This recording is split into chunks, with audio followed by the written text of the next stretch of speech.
Hello, everyone. My name is Mariah Hilton, and I am the Become Qualified Coordinator for the Qualified.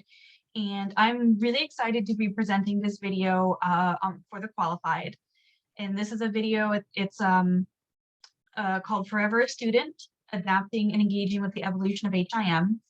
And it's a video that talks about my journey from how I got started in the HIM field, going back to school, and transitioning from student into an HIM professional.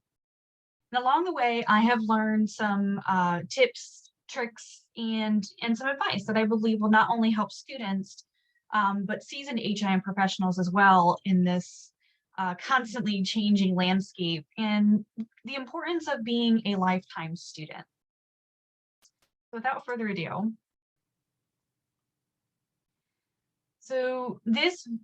the idea for this video came from me hearing so many times from other people telling me, and it was whether they were like a student or new professional or even a seasoned professional learning something new, of how did I learn all of this? Or, oh my God, you know so much, I don't know if I'll ever get there. I'm exaggerating, but so with HIM constantly evolving and changing, it can be overwhelming. And people are often worried how they'll get from their starting point, point A, to their end goal, point B. And I have been there, and I still find myself there quite a few times. And yes, it can feel exactly like this. But I can assure you, you can do it. And you will get there without even realizing it. I did. Twice I got hit with that realization. The first time I was working with a new coworker, and at one point in teaching him about the processes in the department, and at the end of the day, he said to me, "Thank you for helping me learn not just how we do this, but why we do it this way." And then the second time I was in school working on a group project, and one of the group members asked me if I can speak with them individually, about her options in health information management. And because it seemed like I knew my stuff, so I called her up, and a couple of questions really turned into like this 45-minute long conversation of helping her and providing her with many different options that she had for a career in HIM.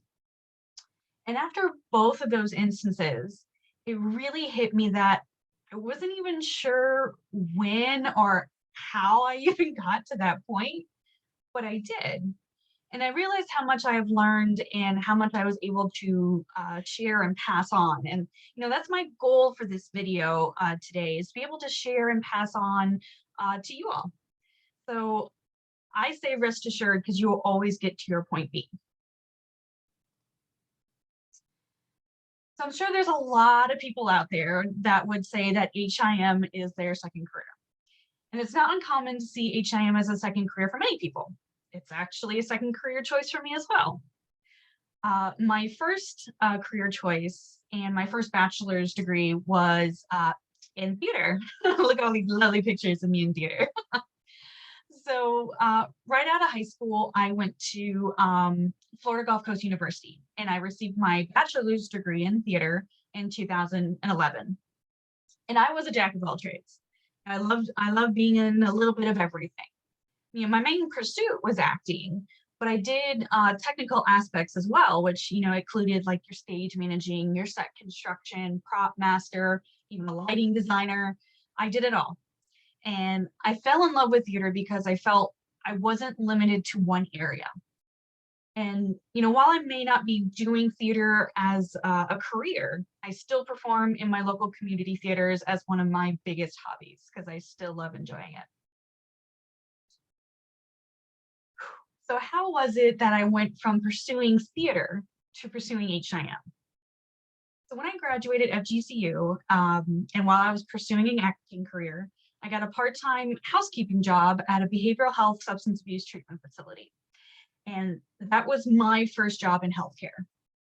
While I was there, my supervisor, his name was Steve, he was an amazing guy, and he kept telling me all the time that I was too smart to be scrubbing toilets. I had a bachelor's degree, what are you doing? So he kept looking on the job opportunity side of the facility. And long story short, I transitioned into being a part-time, what was called an outpatient screener and a part-time medical record specialist for about a year. And while I was working part-time in medical records, I found another niche for myself. And I found something else that I really enjoyed. I loved the puzzles, advocating for the patients, being like this kind of investigator. And I fell in love with it. And I realized that maybe this is something that I want to do for the rest of my life instead of acting. So one day I got the courage to talk to my medical records supervisor. Her name was Christina Gentry. We call her Chris. I love her to death. And I asked her this very one simple question. What do I have to do to one day be in your shoes? And that one question, it literally changed my life and started me on this path of HIM. And I have been walking it ever since. So my first bit of advice is don't ever be afraid to ask questions, even ones such as these, because you may surprise yourself with the answers you get and can help you get started. I mean, Chris, she became my very first mentor in HIM, and she helped me get started on my HIM journey. And even though she's retired now, she's loving her retirement, I still reach out from her to time. So how did I get started? What was my starting point? Where do I go from here, right? And so the answer is pretty simple, and it's pretty simple for anyone's starting point. Research. And I'm going to be saying this many times throughout the video. Researching is the first and most important step you want to make, whether it is learning something new, career options available to you, educational opportunities, credentials, keep going here, but research will help you get a better understanding of what you are looking for and what you want to do in your career. Researching will help you lay that groundwork and show you your options so that you can make informative and beneficial choices for yourself and your career. So I knew that I would need to get education in the HIM field in order to get myself started. So I researched the colleges and educational opportunities available to me to help me get started. Now I want to point out that you have options when it comes to your education in HIM. So depending on where you are at in your starting point, and you don't necessarily have to go the route of traditional schooling like going to college. So whether you're a student, a new professional, or a seasoned professional, you want to do the research and determine what will be the most beneficial for you. And is that going to like a 2-year or 4-year traditional college? Well, there are some non-traditional options that you could consider as well.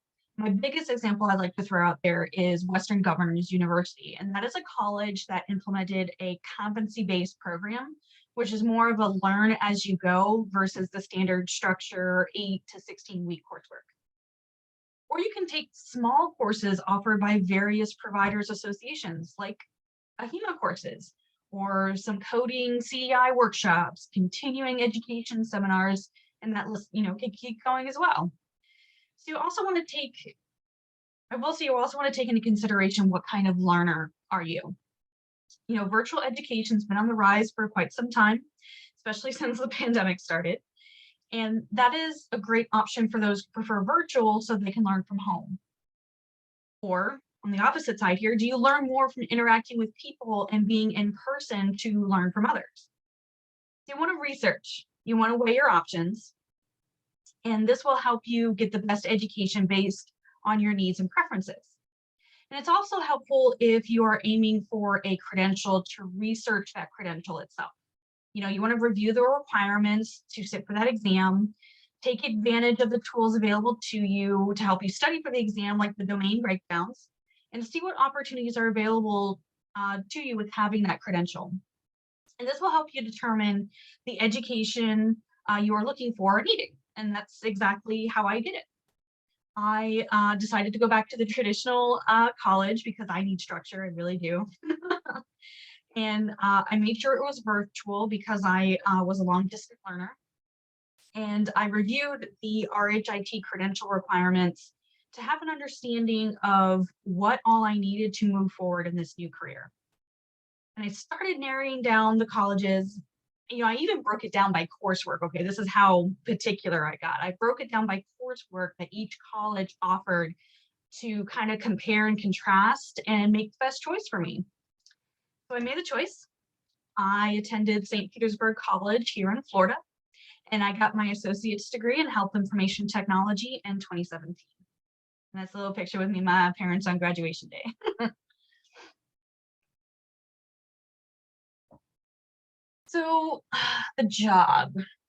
Now, when I did my externship for my associates, I was at Sarasota Memorial Healthcare System, which I am extremely thankful to my manager. She was really willing to take on an extra student in that semester. So I interviewed for the position at the end of the externship at Sarasota Memorial, and I was then hired as a health information processor on second shift in their front desk area. In August 2017, I obtained my RHIT credential. And then shortly after that, I transitioned into my current position, which is called a Health Information Transcription Technician. Yes, it is a mouthful, and I do it on first shift. So yeah, a little bit of that. Now, when it comes to the job, excuse me, and I cannot stress this enough, and this is actually mostly towards student and new professionals, is that it's important to know these two things, to which, again, I can't stress enough.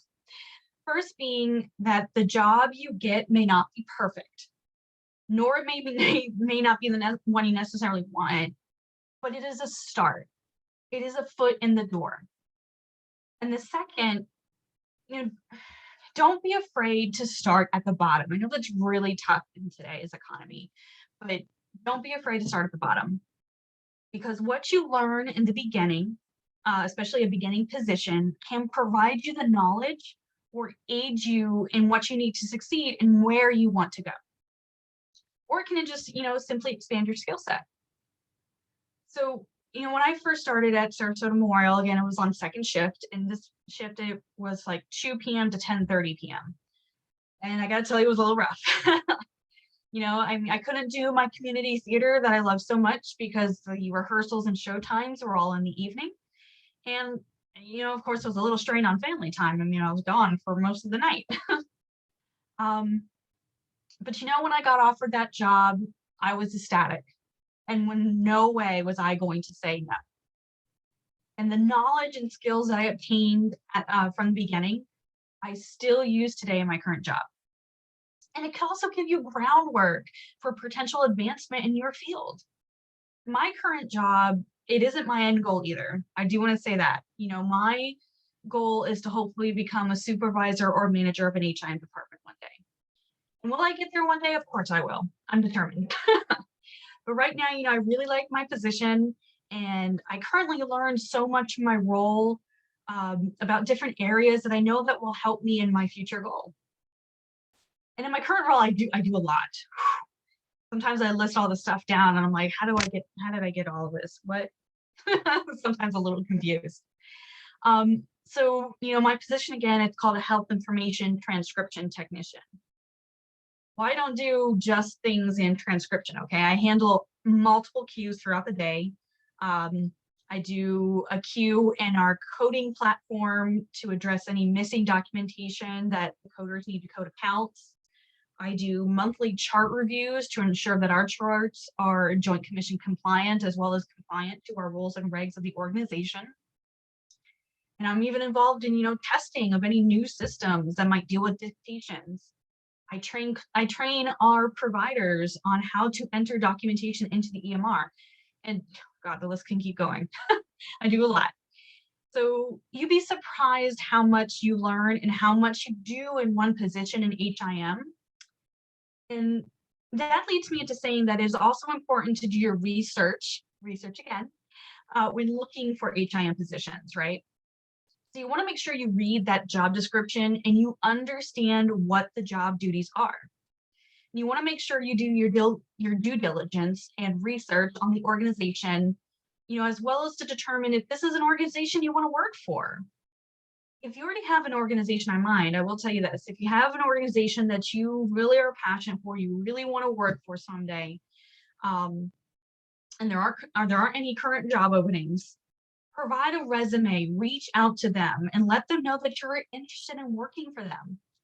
Even if there's no current job opportunities, um, you want to show them that you're interested, so that when an opportunity becomes available, this shows them that you are truly interested and that they will have your information on hand next time they are looking for someone. The credentials, degree, job, now what? So I went to the school, I got my associates, I got the credential, and I got a job. So what's for me in it now?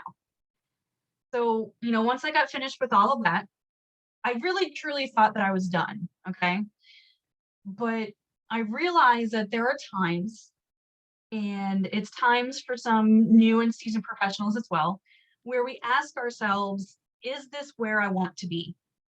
Is there something more I want to do or learn? And that's okay. There are many opportunities out there in HIM, and it's just many directions that you can go. And I mean, again, we constantly change and evolve. So if there's something more you want to do, then go for it. And if not, if you like exactly where you are, that's okay too. So yeah, I returned to school again. So I came to the realization that I wanted to do more. So what did I do? I researched. I started back at my point A, and I researched my options for all that I could go for, learn, and try to do. So after narrowing down my options for schools, I chose to go for my second bachelor's degree in health informatics and information management at University of Central Florida. In the interim of going back to school, I went and obtained my CCS credential in December 2018 because I like being a jack of all trades. I graduated UCF in spring 2020. Unfortunately, due to the pandemic, I don't have a picture of me with my parents because we couldn't walk. And in August 2020, I sat and obtained my RHIA. I also resat, and a little story on that later, and obtained the CDIP credential in September 2020. So I'm currently at this point in time, because I don't know, I might be a little crazy, but I am researching some master's degrees programs, and I'm kind of weighing my options because, my ultimate end goal is to teach HIM at the college level about 15 to 20 years down the road. And also for credentials now, after I obtained the CDIP, our VP, Vice President of Revenue Cycle, she stopped me in the lunchroom one day shortly after receiving that. And she jokingly asked me if I was going to obtain any more credentials. So verbally, I said that you'll just have to wait and see. But my head just went, challenge accepted. So here I am, I'm now reviewing and hoping to sit for the CHDA and CHPS credentials offered by AHIMA as well. So engagement opportunities that lead to networking. So since 2016, throughout my educational and career journey you have learned about so far, I also did my fair share of volunteering and engagement opportunities. So because I live in the state of Florida, I participate in the state association for HIMA, so FAHIMA. So some of the things I've done there, I spoke on a panel for one of the FAHIMA conventions. I participated in a couple of FAHIMA committees. I was secretary of the Regional Association of FAHIMA, which is Southwest. I was a committee chairperson last year of a FAHIMA committee, and I'm currently a FAHIMA board director for this year and the next year. Some school educational opportunities I did as well. I represented UCF at the AHIMA convention in 2019. And I also completed a CDIP workshop, which I think really helped me pass that CDIP credential. And then at my organization, I am currently the team captain for our HIM Hearts team in the American Heart Association Heart Walk for 2020, 2021, and we are just getting ready to start 2022. So all that said, networking, participating, volunteering, These are all great opportunities to advance yourself in your career. They allow you to network with other people in your field. They allow you to learn from others in your field, and you can very well lead to potential job opportunities. Hey, maybe even that dream job you're looking for, all in the HIM field. So you want to take advantage of all of this. My very first FAHIMA convention, I was a student at St. Pete College, and I knew absolutely no one. I'm just looking at all this, I'm looking around, I'm like, I felt so out of place. And yet I was also in this like state of awe because so much was happening and then so much was available to me. So you want to prepare yourself. So I would say you want to create your own business cards, have copies of your resumes handy, and get to know the people in your field as well as the organization or school that you are in. I mean, building your brand, your professional portfolio, even your elevator pitch. These are all tools to help you network and engage HIM professionals and organizations. And this shows people that you're really invested, right? That you are engaging and willing to offer your assistance in the future of the industry. And that makes you stand out. And these volunteer engagement opportunities you can add to your resume. You'd be surprised at how much that adds to your experience and again makes you stand out. So this previous year, I was a committee chairperson for what is called the Member Retention Student Engagement Committee for FAHIMA. And what we did last year is we implemented this new idea that was a branch off from the mentorship program that FAHIMA has to offer. And we called it the FAHIMA Coding Mentorship Forum. And what it is, it's kind of like a discussion platform where we have a panel of coding professionals be available for a full hour, sometimes maybe a little longer, to answer questions to current HIM students who are interested in coding. One of the hardest things we were hearing in our mentorship program is that there's no mentors for coding.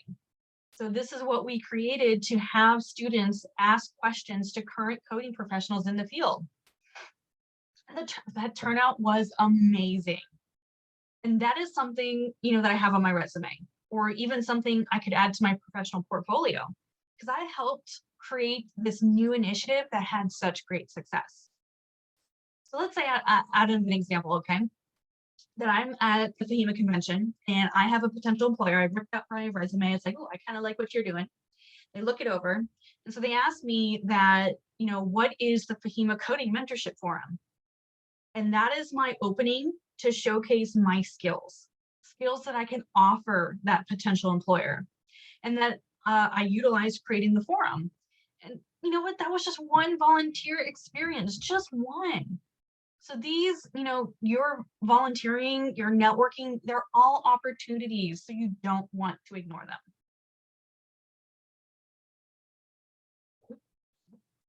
them.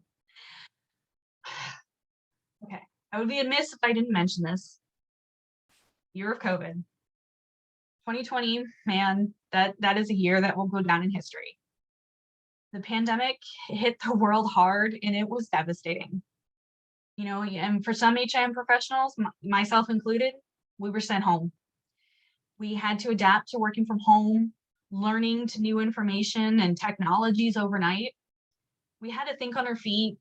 We had to adapt to new ways of doing some tasks that we do on a daily basis. And I mean, simply the job had to be done, right? So for my job, after being sent home, I had a lot of adapting to do. As I mentioned, I trained our current providers in person on how to enter documentation, or even did one-on-one trainings. Well, when pandemic happened, I was no longer available to those people for in-person or for questions for training. So I had to create virtual presentations that provided step-by-step instructions so our providers knew how to document in the EMR. I also, I had to make sure I had a headset at home, right? Because I still had to listen to dictations and I had issues, or I was trying to decipher poor audio quality. So I had to have that headset so I could remain HIPAA compliant from home. These are just a couple of things that I had to change my way of handling working from home, as all of us did. We had to learn to use like new virtual platforms to stay engaged and keep communication going. I mean, even new codes were created and implemented for COVID-19 and had to learn how to properly code it quickly.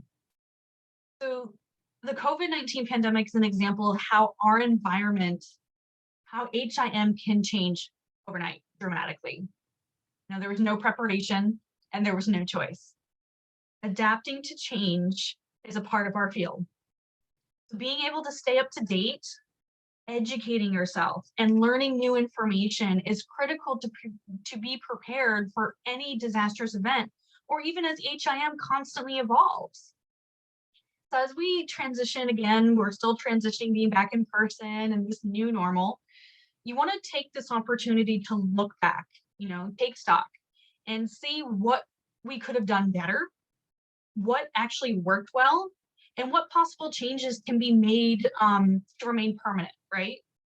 Because as unfortunate as the pandemic was, and it still is, still ongoing, it is, as an HIM professional, an opportunity to learn from.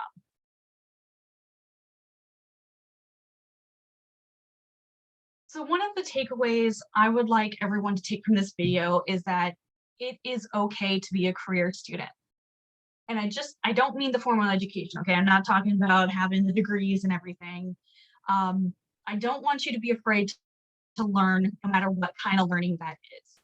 Webinars, seminars, conferences, free online courses, all of these, they're opportunities to learn from.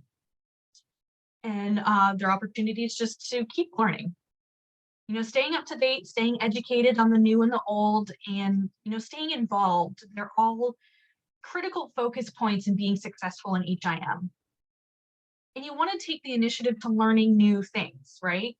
Even if they're not relevant to what you are doing now or what you even want to do in the future, because you are building on your skill set, right? Not necessarily the job you are in, you're building on your skill set.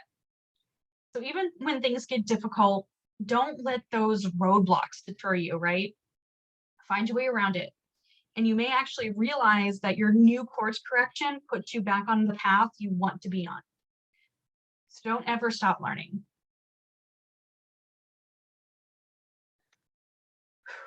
And another important takeaway that I want you to take from this is that you don't forget about yourself in the process.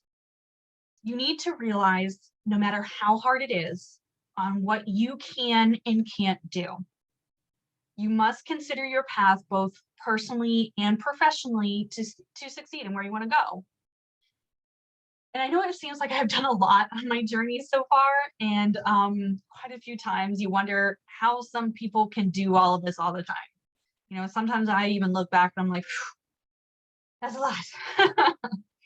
But, I've even had some roadblocks myself. And I had times where I had to turn away opportunities just to think about myself. I needed to. And I know you hear about that a lot. You hear about people's struggles, but I'm actually going to get in the details of some of my examples personally, because I want you to understand just what I needed to do. And it could be a great example of what you might need to do if you need to step away. So my very first example is when I started my externship for my associate's degree at St. Pete College, I was in very rough shape. I had just separated from my husband. I had to move back in with my parents, and I was officially unemployed because the position I was in before I started my externship told me to choose my job or my education. And I chose my education. Best choice I ever made. The next example is that the first time I sat for the CDIP exam, right? I told you a couple of slides ago that there will be a little story later for resitting for the CDIP exam, right? So I didn't pass the first time when I sat for the CDIP. I failed. I sat for it because it was a requirement at the time for the PPE course I was in at UCF, and I failed. And probably because I failed, I sat for it the same day I divorced my husband. And unfortunately, I couldn't take another day off. I couldn't reschedule. I didn't have much PTO for my job because it was only It was my only day off after a few recent deaths I had with the family in those past 2 months. So wasn't the smartest choice I had sitting for it on the same day of my divorce, but there it is. I tried anyways. I was only 6 points off the mark. And when I realized that, I knew I had to go for it again. And so I did. I think the next year, exactly, I don't even think it was a full year, that I resat for it and I passed with flying colors. And then ironically, as I started my externship for my associates at St. Pete College, I separated from my husband. When I started my externship for UCF for my second bachelor's, I actually started it divorcing my husband. I can kind of smile and laugh about it now because it's past wounds that have healed and gone, right? But at that time, it was a struggle. It was tough. So I took time for myself, and I even had to say no to some volunteer networking opportunities along the way, right? Sometimes even my education took a step back. UCF, when I went for my second bachelor's, it actually was not my first choice in going for that bachelor's. I actually took one semester at another college, and midway through that semester, I realized that I couldn't do it. I was nowhere near the right mindset to be doing coursework with so much personal stressors in my life. And at that time, I made the decision and I dropped out. I reevaluated when I was ready, when I felt like I could go again. And you know what? The rest is history, right? I got the second bachelor's. I got 2 more credentials under my belt. So, I expressed this in all of these things that I went through because, again, I don't want you to throw yourself into everything just for your career. All right. I want you to remember yourself, and you need to do what is right by you.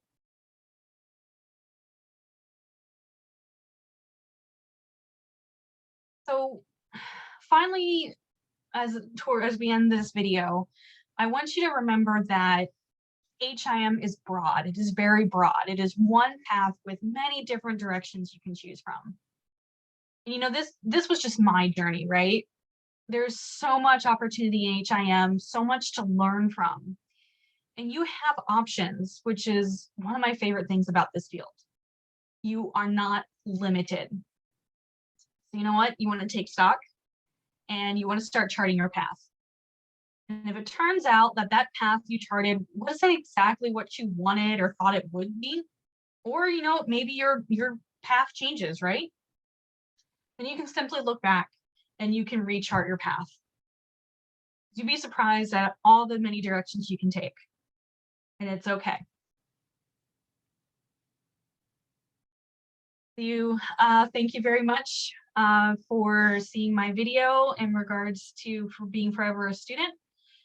Provided by the Qualified, and I hope you guys have a great rest of your day. Thank you so much for listening in on my journey, and I hope I helped you along the way.